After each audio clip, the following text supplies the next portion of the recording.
Good afternoon, everybody. Today I have a special guest here with me in the briefing room, special presenter, Mr. Randy Barry, who I think many of you know as our special envoy for the human rights of LGBTI persons. Mr. Barry has been with us here at Foggy Bottom in that capacity now for a year, and he's going to talk for a little bit about some of the accomplishments of his office and his team around the world over the course of that year and the things that they're working on. Then he will take a few questions. I'll moderate those as we have in the past. I'll call on you, please, because he's not a regular up here at the podium. Please identify yourself and who you're with before you ask your question, and so that we can keep it moving, if you could limit the follow-ups, that would be very, very helpful. So with that, Barry. Thank you.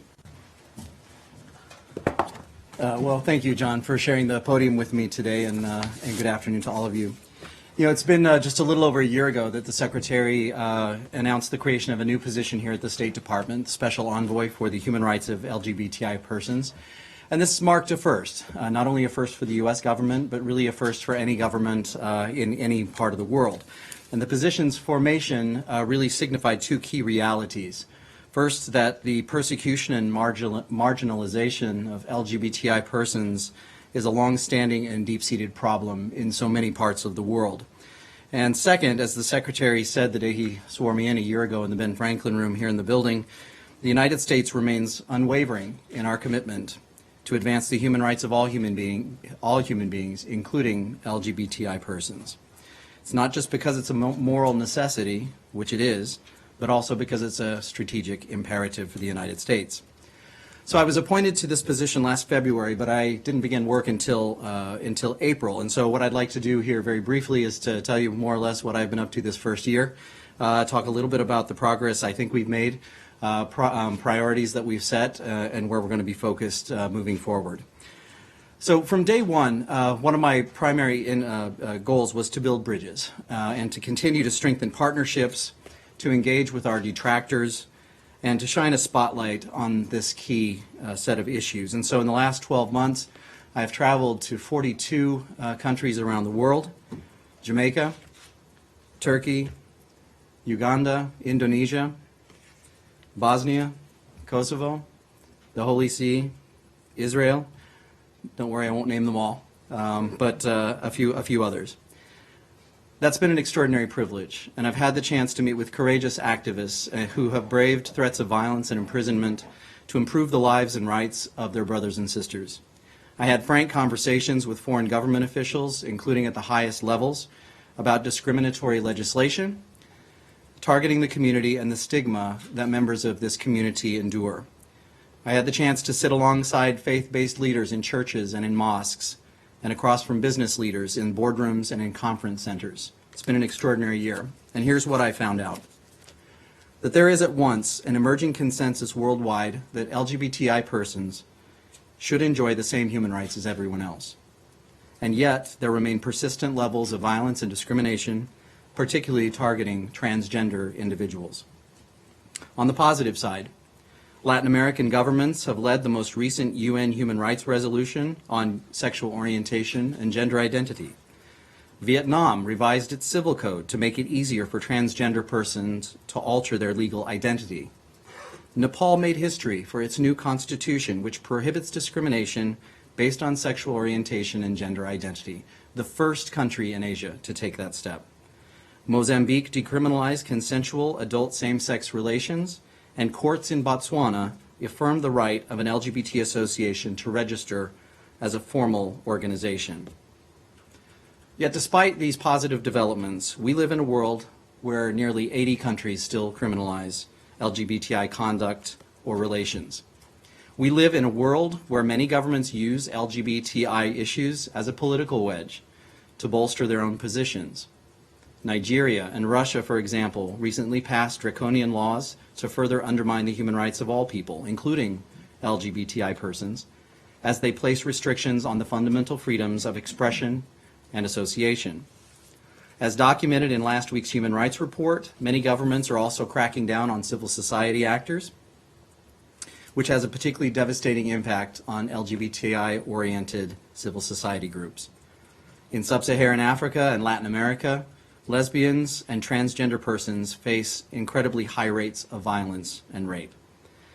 Given this ongoing violence and discrimination, it's no surprise that LGBTI individuals are fleeing their homes and their countries to avoid imprisonment, harassment, persecution, and at times an almost certain death, as is the case in places under ISIS control. In that context, here's how we are aiming to address these challenges looking forward. Diplomatically, we will continue to work closely with the governments around the world that are stepping up to support the rights of LGBTI individuals.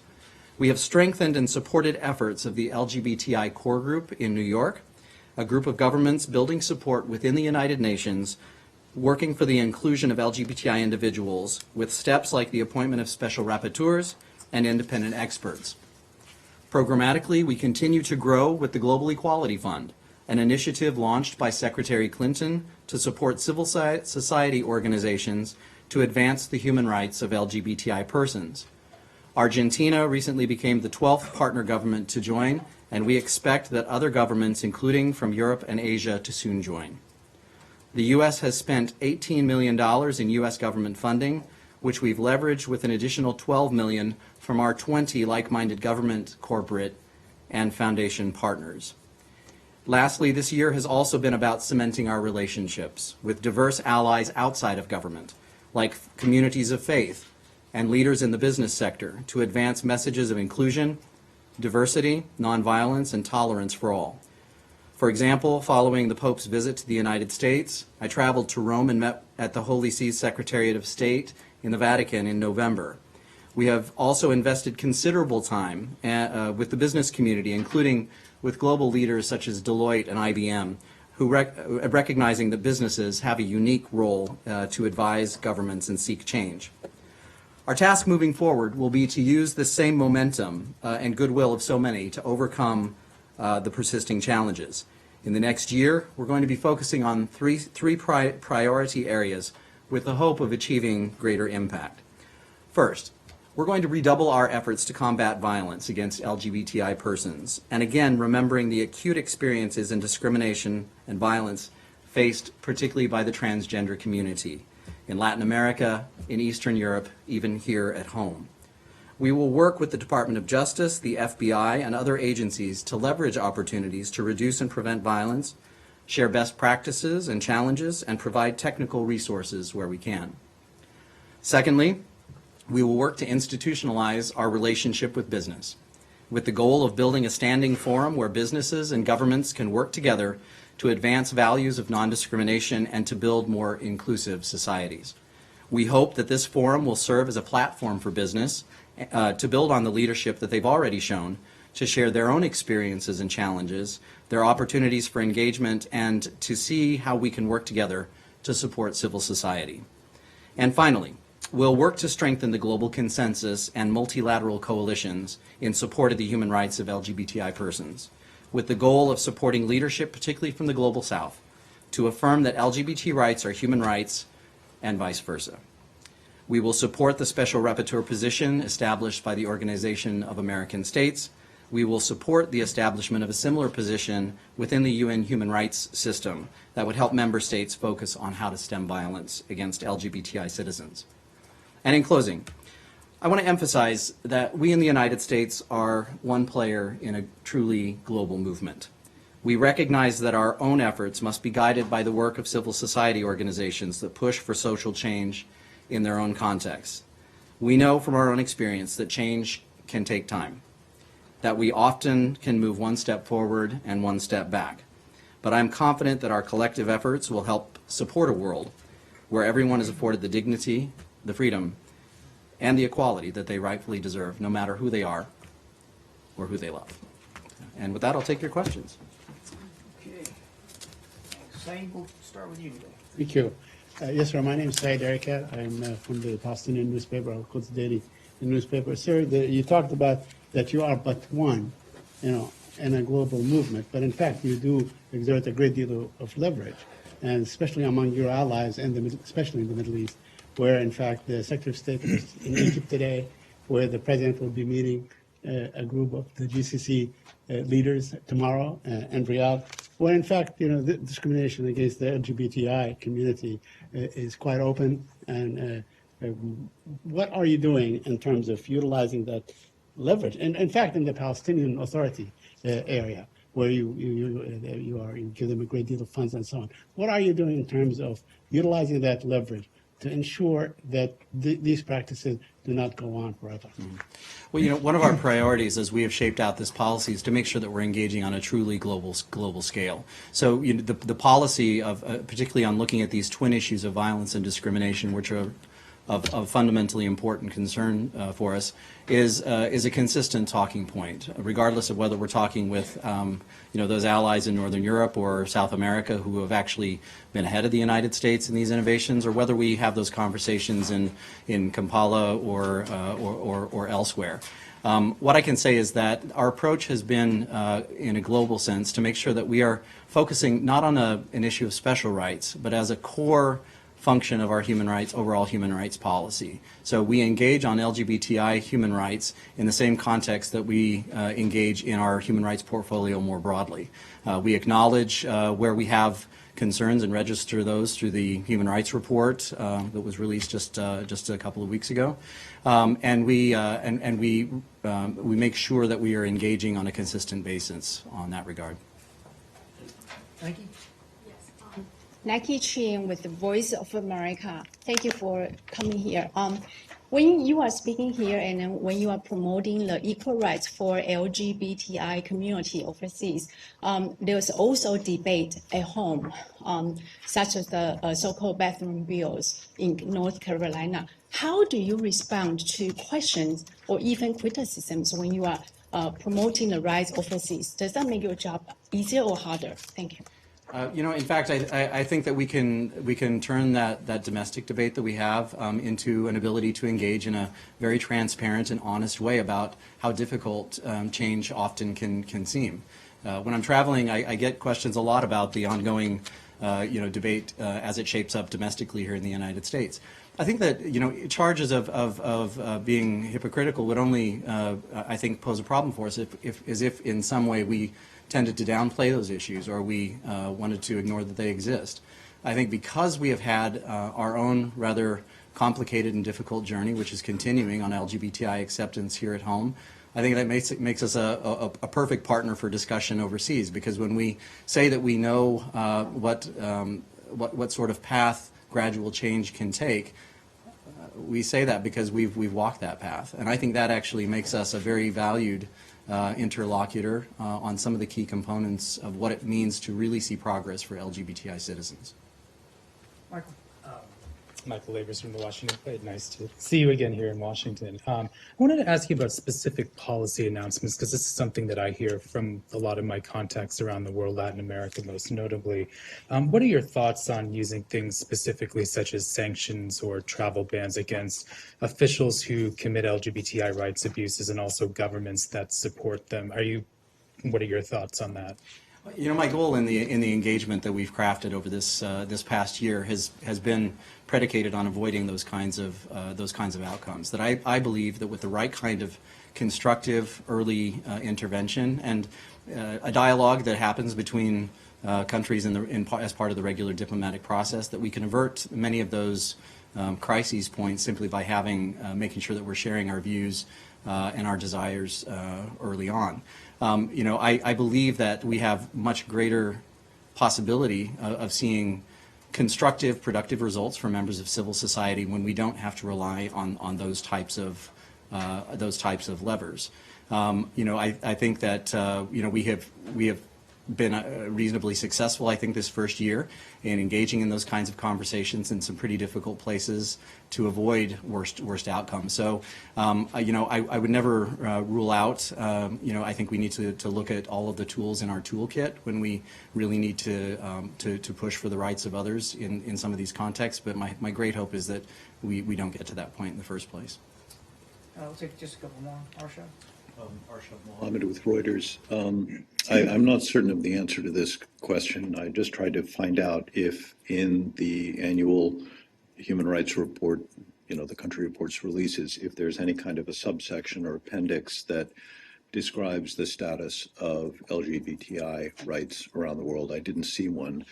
If there is not one, have you considered doing such a separate section, either of that report or a separate report, so that people interested in this issue can see not just what's happening in individual countries, but actually looking at the trends and how they improve or deteriorate over time?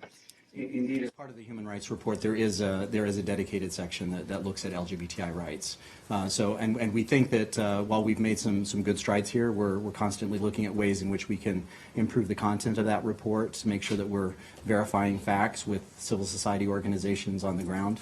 And in fact, just prior to the release of this year's report, we went through some comprehensive training in partnership with our civil society partners here, including the Council for Global Equality, on making sure that that all of our Human Rights Report editors are comfortable with the vocabulary, the language, and the types of questions to ask. So I think that will increasingly become more successful in giving as accurate a depiction of the status of LGBTI citizens in every country. Hi, Rosalind Jordan with Al Jazeera English. My colleague from the VOA raised the question about activities happening here in the U.S. that may make people question the country's commitment to full access and equal treatment. But what do you do when you are visiting countries in the Global South, particularly in East Africa, Uganda, Kenya, Tanzania, where evangelical Christians from the U.S. have gone in and worked with local ministers to help foment anti-LGBTI legislation? How do you counter that as a government official? Yeah, well, first of all, we have a very active and open conversation about the realities of all of the elements that make up a country's national discourse on this issue.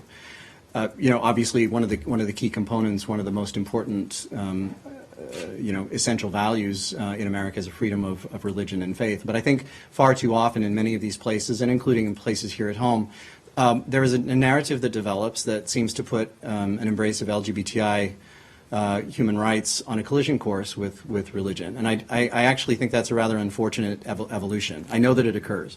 But where we're out there, we want to engage to make sure that we're communicating very clearly that our advocacy on behalf of the LGBTI community in any country is not inherently critical of any community of faith.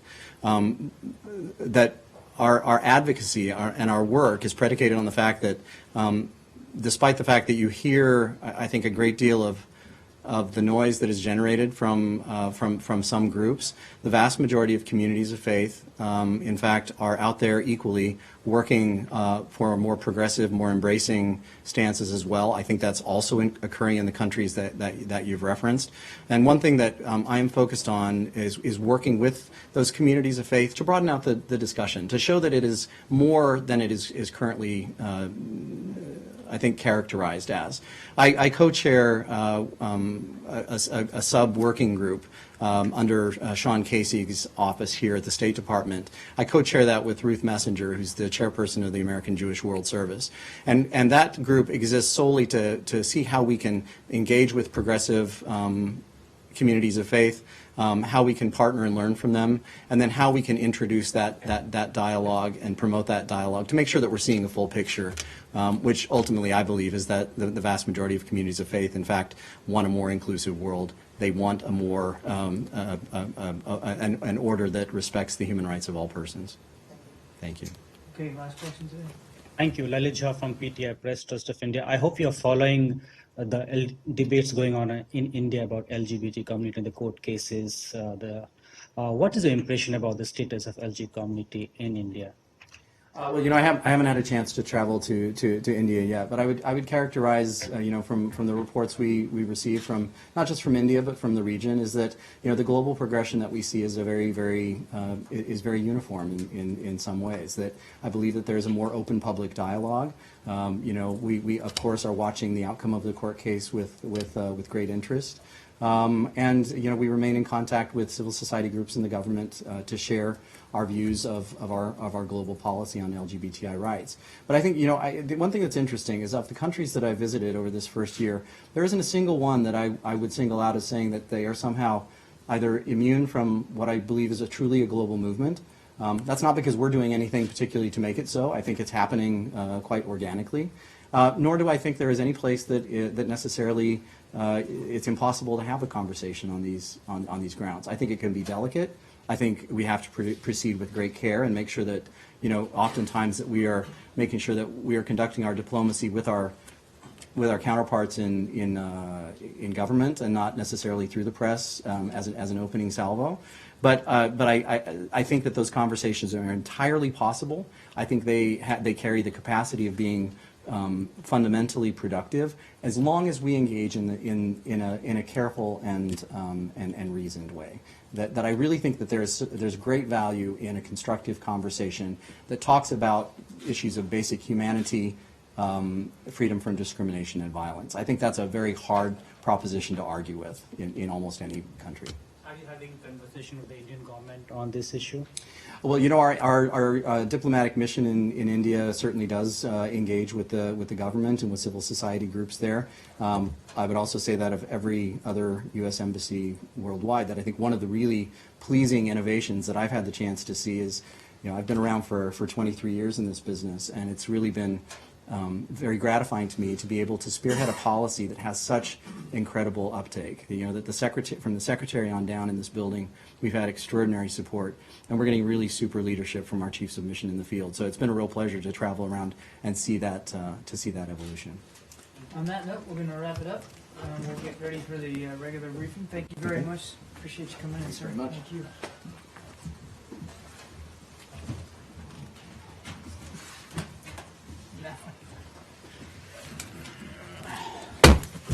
All right.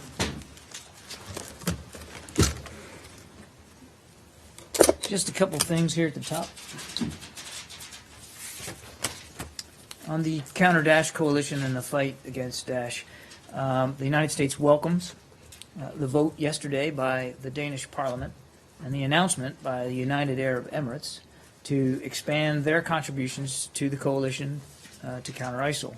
Denmark's vote to increase authorized personnel on the ground and the redeployment of F-16 fighter aircraft for operations in both Iraq and Syria will complement their existing contributions to the coalition, and will certainly complement the broader coalition kinetic efforts as well.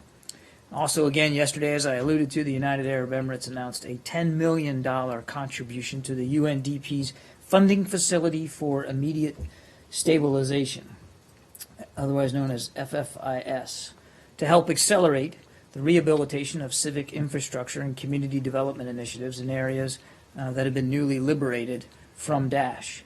As part of Denmark's vote, they also committed to strengthening civilian efforts by increasing support for stabilization efforts in Iraq and Syria and to counter Daesh's propaganda. We obviously appreciate these additional steps that we believe will help ensure the coalition continues to both seize and sustain the momentum that we have already gained in this campaign.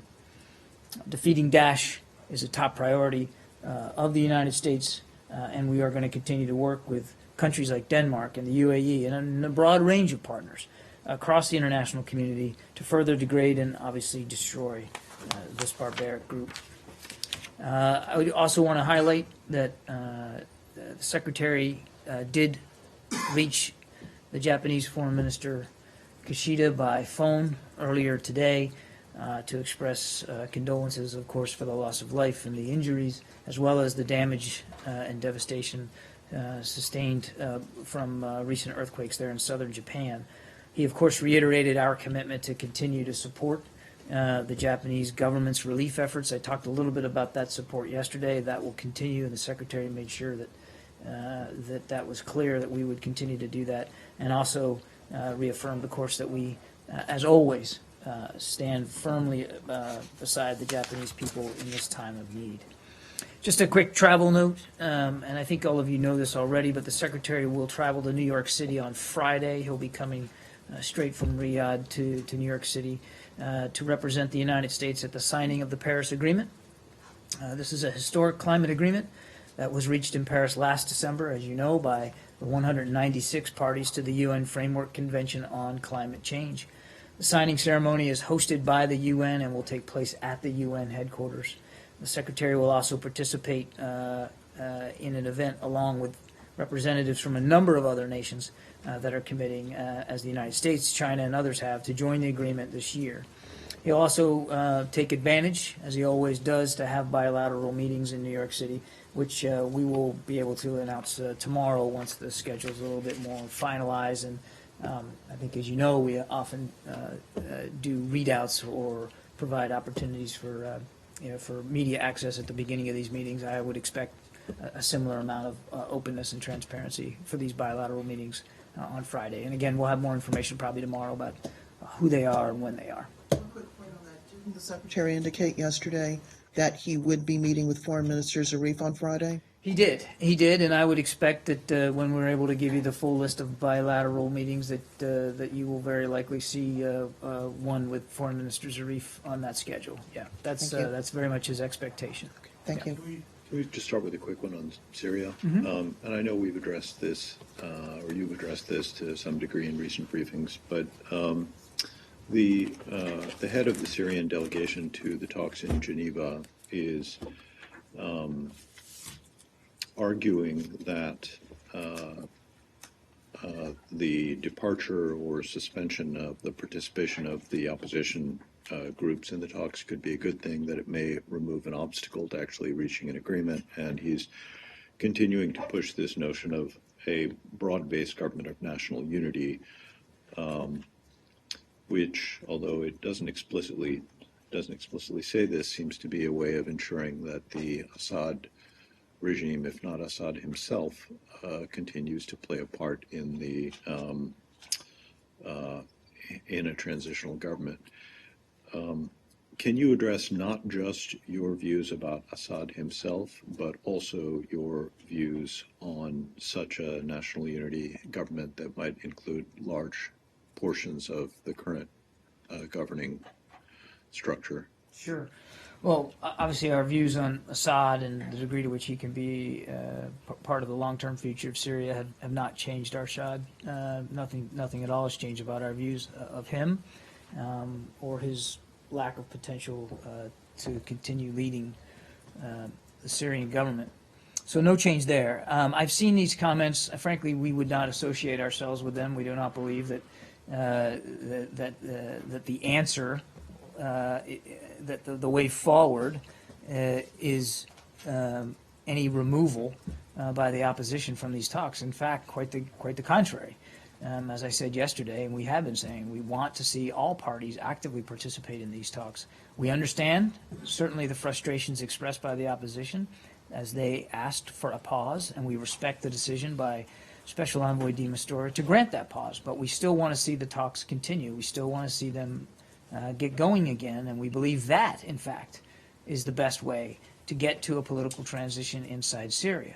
Now, on the third point about this broad-based unity government, or however he phrased it, I think I'd leave it to them to describe what they exactly mean by that. What I can tell you is that we remain firmly committed to using the Geneva process to describe and to articulate and to flesh out what a transitional government and governing body should look like. And that's really what these talks are designed to do. In fact, when Special Envoy de Mistura started them in this round, he specifically said that one of his goals, in fact his chief goal, was to start to have a dialogue and a discussion about the political transition itself and about what a transitional governing structure could look like. He didn't say that he thought that in a couple weeks' time they were going to get at it and necessarily have the final answers, but he wanted to start having that conversation, and we agree with him. We think that it is time to start having that. But it has to be ironed out between the parties. It can't be dictated at the outset of talks by one or the other. We want them to sit down and to have a dialogue and a discussion about what it should look like. The last thing I'll say on this, and I know it's a long answer, but your question was a good one. The last thing I'll say is that, as the Secretary has maintained all along, this has to be determined between the parties, but also that we recognize that through the transition process, in whatever form it takes, that there will have to be some preservation of some institutions of government to keep order and stability in the country as we work through a transitional period. Transitions are very difficult, and they can be very uncertain, and they can certainly lead to to unintended consequences and outcomes if you're not careful. And one of the things we want to do is be careful and thoughtful. And so we recognize that some institutions of government, particularly the security forces, we talked about that, would have to stay in place in some form or fashion.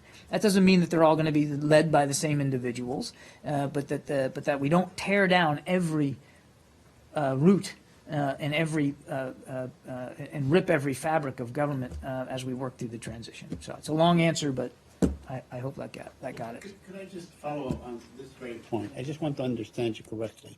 You certainly want to maintain the structure that you have now, because after all, the opposition really did not have or does not have much experience in terms of governing and running institutions and so on. Syria has been around for a very long time. These government institutions and so on. You don't want to see them go in any way. I'm not sure I understand well, let me completely ask you- what you're asking, but let me just take a stab at it, and then you tell me if I got into the ballpark. I mean, what we said is we recognize that some governing institutions, certainly some levers of government, have got to stay in place so that an order of stability and security can be maintained as you go through a transition process, which is a very difficult, very trying, very uncertain time.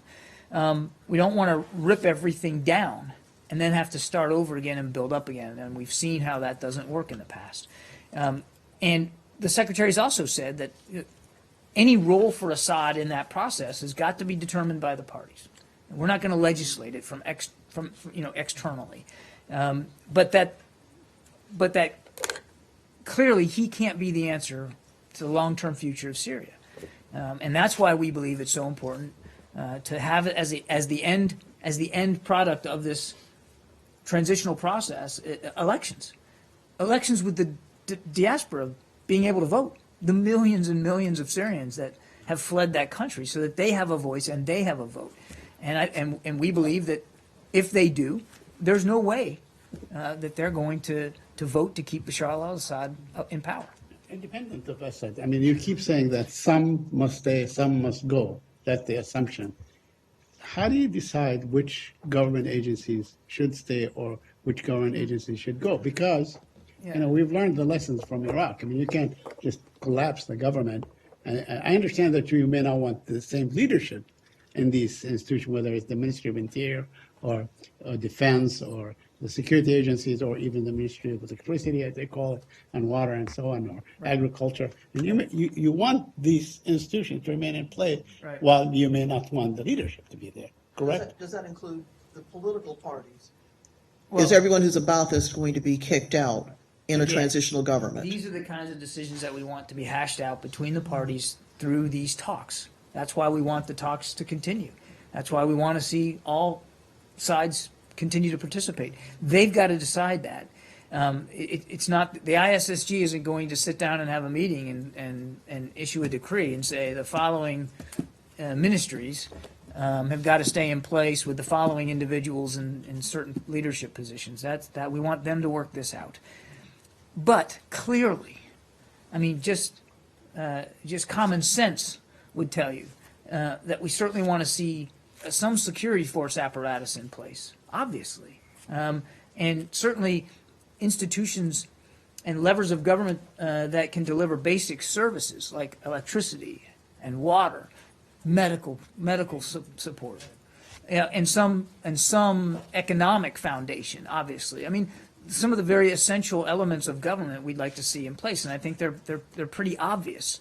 But what it's going to look like exactly, and who's going to lead them, and how they're going to be administered, that's what we want the parties to work out. That's why these talks are so important.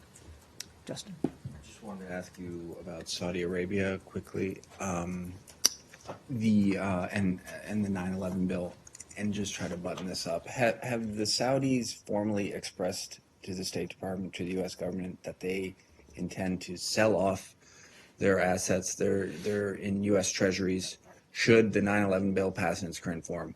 Or is that just something that, the press has cited as officials from Saudi Arabia having said?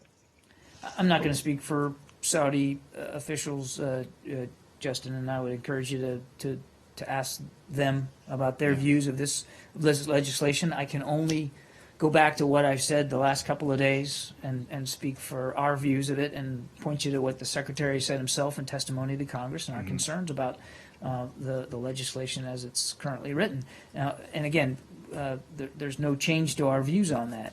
But I wouldn't speak for Saudi officials and their views. I wouldn't want you to. Thank you. But Then, would then you shouldn't have asked. Well, no, Because you actually did He was want the me Saudi to. officials. He was asking if they'd raise this with you. I know, Can and you I'm address just that? not gonna, I'm don't just wanna not do that, gonna yeah. speak to that, and as you know, we don't talk about the details of diplomatic do you see conversations. it as a real, as a threat? Do you see it as a possible outcome?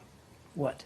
That this massive sell-off of U.S. assets? I'm not gonna speculate one way or the other. Would you express to Congress, to members of Congress, considering the bill, that aside from the risks that the Secretary has spoken about, that this also could be one ramification? I think I would just leave it the way the Secretary left it in testimony to the Congress in terms of our concerns. Yeah.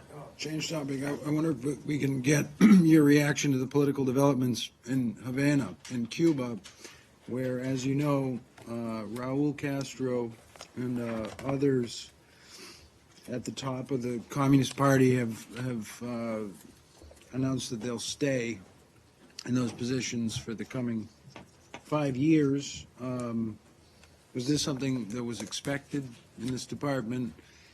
And was it a disappointment? And does it cast a dark cloud over the administration's pursuit of rapprochement with Havana? Or a pall or a shadow. Shadow, yeah, just, you know. I think I got the gist of the question. First of all, we didn't have and didn't set expectations for the Cuban Communist Party Congress, and this is for Cuban officials to speak to the results of that Congress. We've long said that our aspiration is that the Cuban people be able to decide their future and to make choices for themselves. And we recognize the difficulties that they face right now, and in terms of that sort of future. For our part, we're going to continue to work with Cuba through the Bilateral Commission, where we are prepared to discuss a wide range of issues with the government, including some of the issues that President Castro mentioned in his comments. Other issues include, and we've talked about this before, but economic, cultural, social areas, as well as the more difficult challenges of human rights and outstanding U.S. claims, and of course the return of fugitives.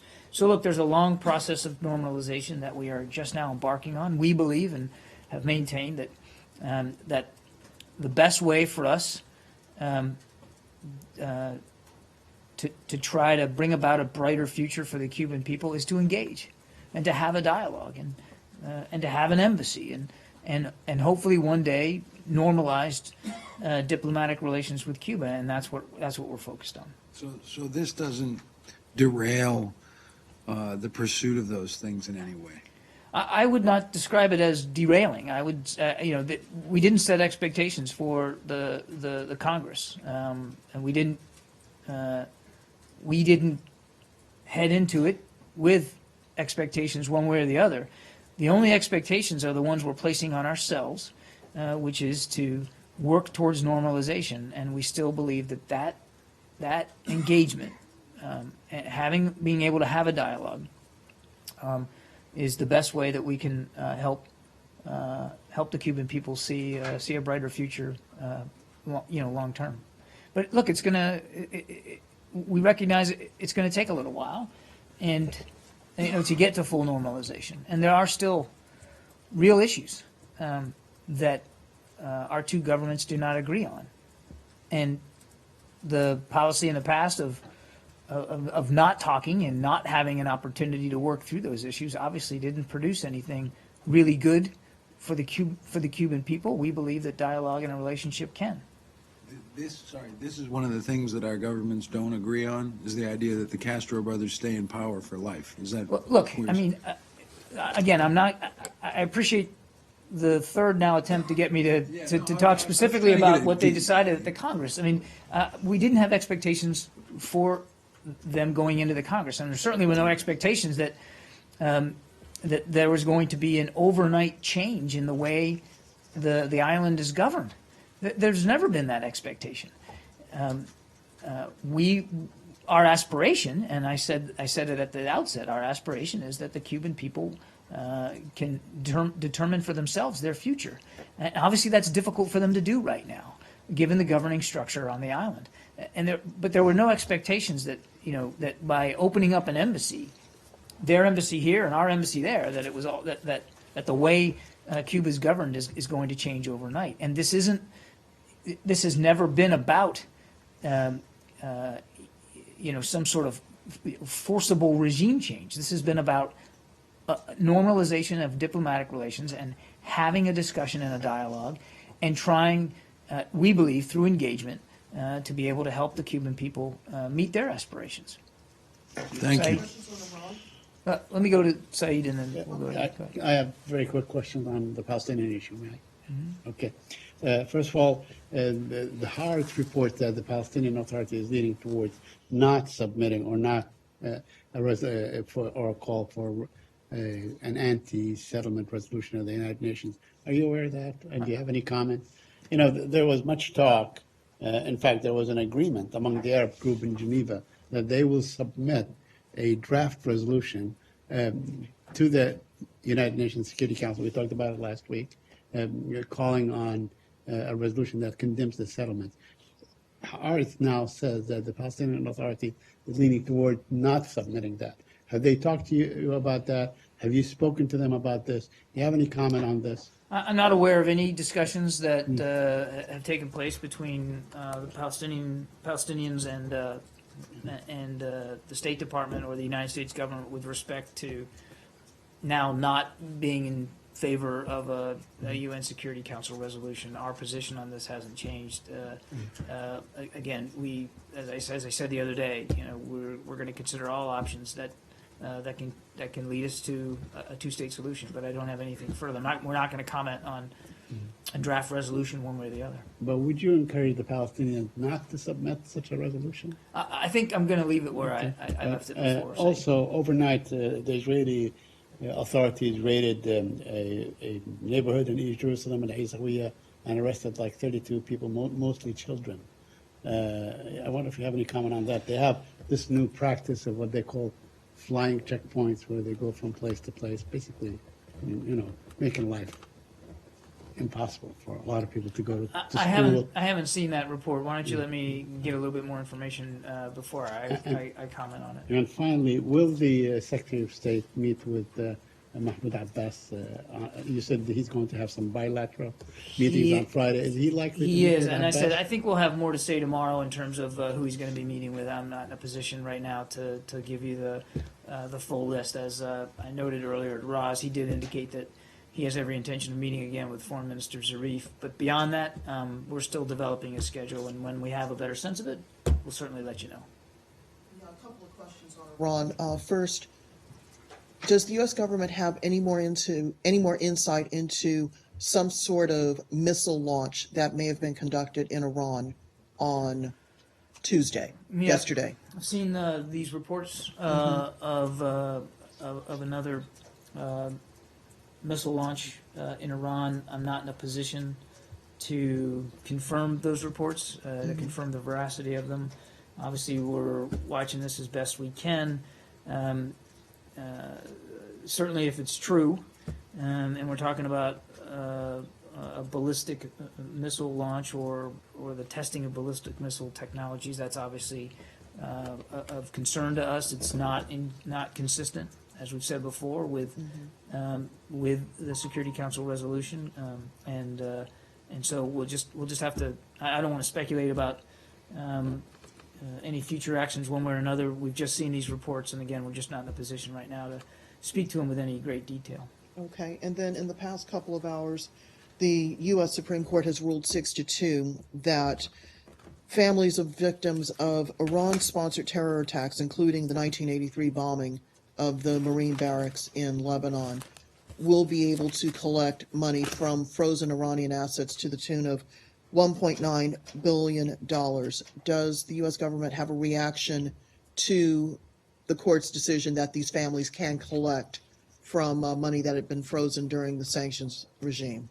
Yeah, so a couple of things I think on this. First of all, we continue to sympathize with the families of the victims of those lost loved ones in terror attacks that have been supported by Iran. And as we have before, we continue to condemn Iran's past and continued support for international terrorism. And as I've said many times from the podium, we don't turn a blind eye to their continued willingness to do exactly that. I would say that this ruling was not unexpected, and it's consistent with the position that we took when the legislation calling for this compensation was actually signed into law by the president back in 2012. We have supported consistently compensation for the families in this case. Do you have any, and I realize you may not, but there are some questions that are outstanding about what happens from here in terms of who actually has custody of the frozen assets right now. Is it, I presume it would be the Treasury Department, but I don't know if it's them or state or who has control over the accounts, who would actually make the disbursements, and whether the nuclear agreement itself has or had any influence on the availability of these monies to be transferred to the families of the victims.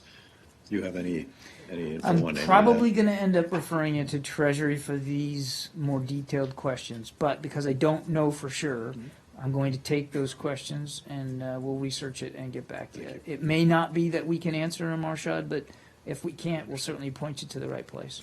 Yeah. John, I got one, Russia and Turkey. Turkey banned Sputnik's bureau chief from entering the country. As you know, it comes a week after Sputnik's website was blocked. And I understand, broadly speaking, your position about that you've expressed concerns about Turkey's crackdown on media.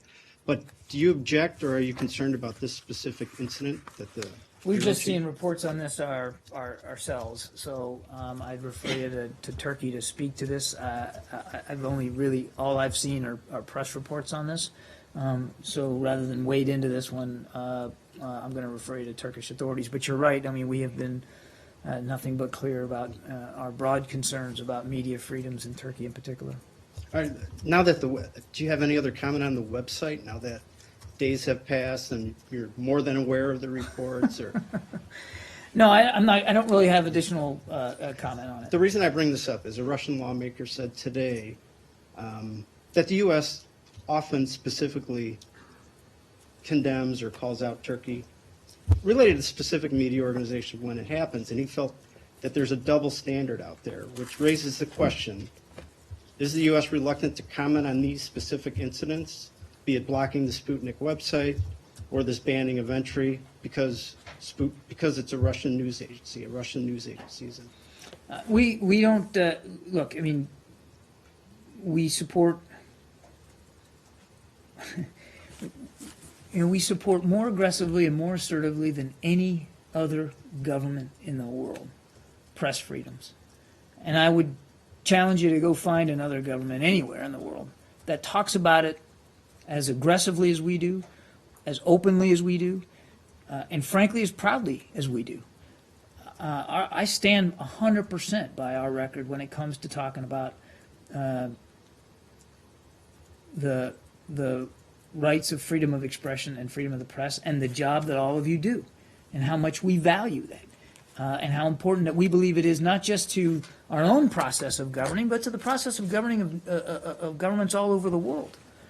And we're not bashful about calling it like we see it. So I reject any implication that we're somehow pulling punches here, because in this particular case, these outlets are Russian. What we want to see is a free and independent media. And I mean that in every sense of the word. It's not just the responsibility of governments to allow for free and independent media coverage and to recognize that scrutiny applied by journalists is not a sign of weakness of a government, it's a sign of strength. But it's also incumbent upon all of you as reporters and journalists to be likewise objective and fair and balanced and aggressive in your scrutiny and the scrutiny that you're applying. And you and I both know that that's not always the case with every single outlet. So, media freedom, we continue to believe in, but it has to truly be free, and it isn't always. So I think I didn't mean to preach, but I think that's where I'm going to leave it. Turkey they also banned a German state TV reporter from entering the country. Are you aware of that report? Again, I've seen that particular press report. And I was going to ask, are you concerned by this new tactic? Well, look, I mean, I've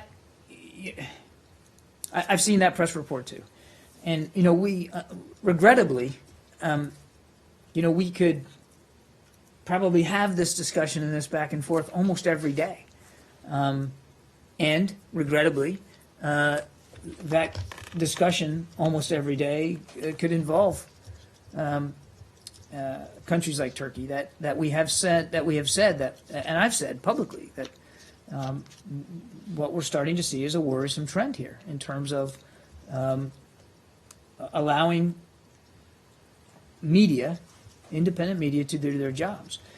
So I don't think we can be more clear and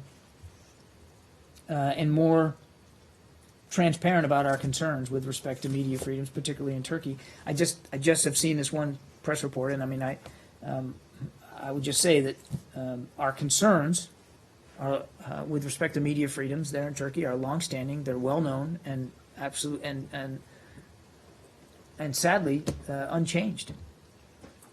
Two quick ones. The Secretary. I'll come back to you in a second.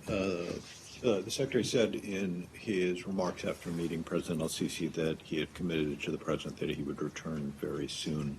Do you have a date for that? I don't. Okay. Second. I don't.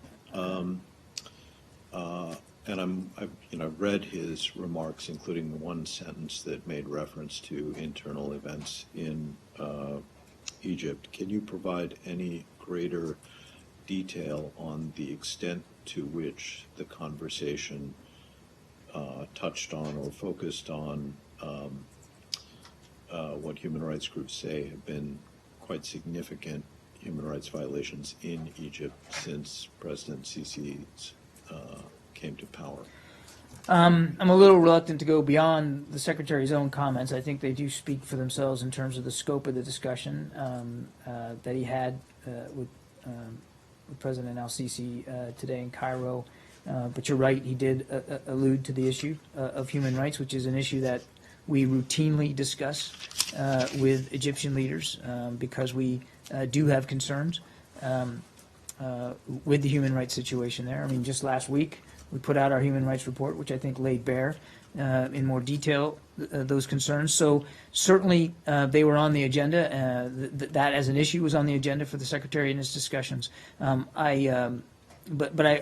not going to, just as I wouldn't in any other case, I'm not going to read out more detail than what the Secretary provided. But I can assure you that it was on his list of topics to discuss and that he did bring it up. You probably can't then address this, but I want to ask, because there was a court decision on this, do you know if he specifically raised the case of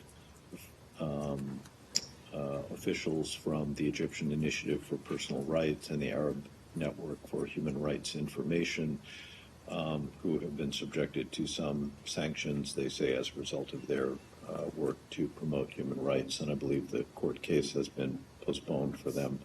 Do you know if those came up? I do not know if that particular case came up. Okay, and then last one for me. Do you have a readout on Undersecretary Shannon's meeting with the Brazilian lawmaker this morning? I think I do, actually. Donald? See if I can find it in here. Under B, right? One would think so. But Is it you've seen under these W tabs for in here. WHA? Yeah, the WHA's in the back. It's all alphabetic. And Brazil is right at the top of the subgroup of WHA issues. I can confirm that Undersecretary Shannon met today with Senator Aloysio Nunes, the chairman of the Brazilian Senate's Foreign Affairs Committee. This meeting had been planned for months and was arranged at the request of the Brazilian embassy. I don't have, unfortunately, a greater readout than that, but they did meet, and I do want to stress that this was long on the schedule Okay, so and not thrown on because of Recent because events. of recent events. There's some speculation in Brazil that the meeting occurred so that the senator could explain sort of why the processes unfolding in Brazil are fully in line with their constitution. That's just not the case because this was on the books for months? This was at their request and had been scheduled for quite some time. I would not deign to speak for the senator's agenda and what was on his mind, and I don't have a more detailed readout of that. Thanks. Yes, back there. Quick follow-up on the call with Foreign Minister Kishida. Mm-hmm. Is the U.S. providing any additional relief efforts to Kumamoto, and what else came up in the call? Did the possibility of another missile test come up? The possibility of another... Missile test in North Korea? The discussion was a brief one, and it was, as I said in my comments, really centered around the earthquakes and restating our condolences and our firm support for Japanese government relief efforts and whatever we can do. As I said yesterday, and I would let DOD speak to this in more detail, but the bulk of our assistance so far has been in terms of air support, which is obviously, as you know, in the wake of a natural disaster, that's critical. Just in terms of getting information and having, being able to see more of what's going on. So we are still providing that air support. I don't know of any additional requests by the Japanese government or any additional resources that we're applying at this time. But again, the Secretary stressed that we're willing to stay in touch. We will stay in touch with Japanese authorities, and if there's other ways in which we can be helpful that they feel is appropriate, we certainly will consider all those kinds of requests. Go back to Turkey. Yeah. As my colleague was pointing out, the situation on the ground for journalists is much worse than it's already coming out. And it seems in Europe, in Brussels, and they feel that after the Erdogan's visit and meet with President Obama, he's become bolder, and really the noose is tightening around the journalists. So are you just, are you in touch? What is the highest level touch? Have you brought this, the journalists are really suffering there. So what is it just a statement? Is it something more than this you can do? I think, again, we have been nothing but clear and assertive in terms of our views of the importance of media freedoms there in Turkey. And we also, look, Turkey is an ally and a good friend and a key contributor to the coalition against Daesh. And we want nothing more than to see Turkey succeed and to see their democracy reach its full potential.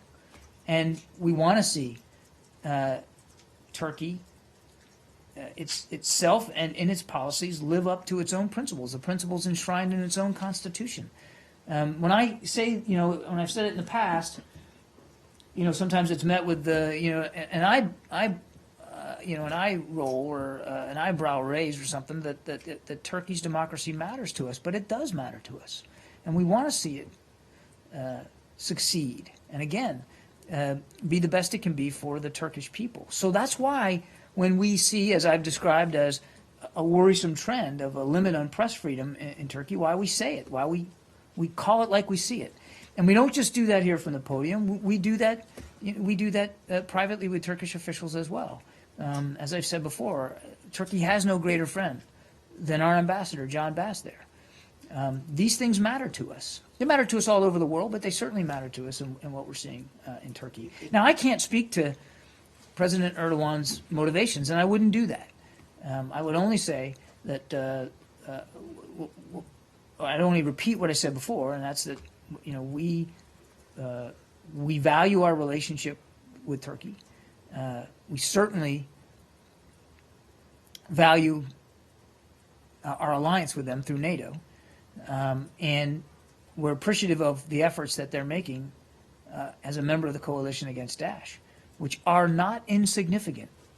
Not to mention the fact that they've got millions of refugees on their side of the border that they're taking care of.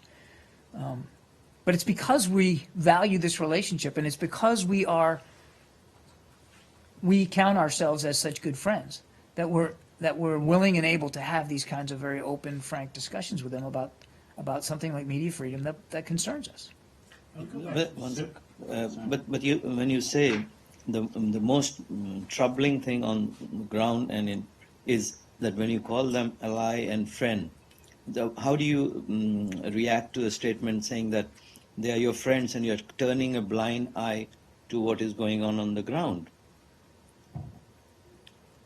I'm not sure I understand your question. They're your allies and Right. friends and everything. They are cooperating on different levels. Right. On this, why not a stronger message is being sent, or what is when you ask them, what is the reaction they give you?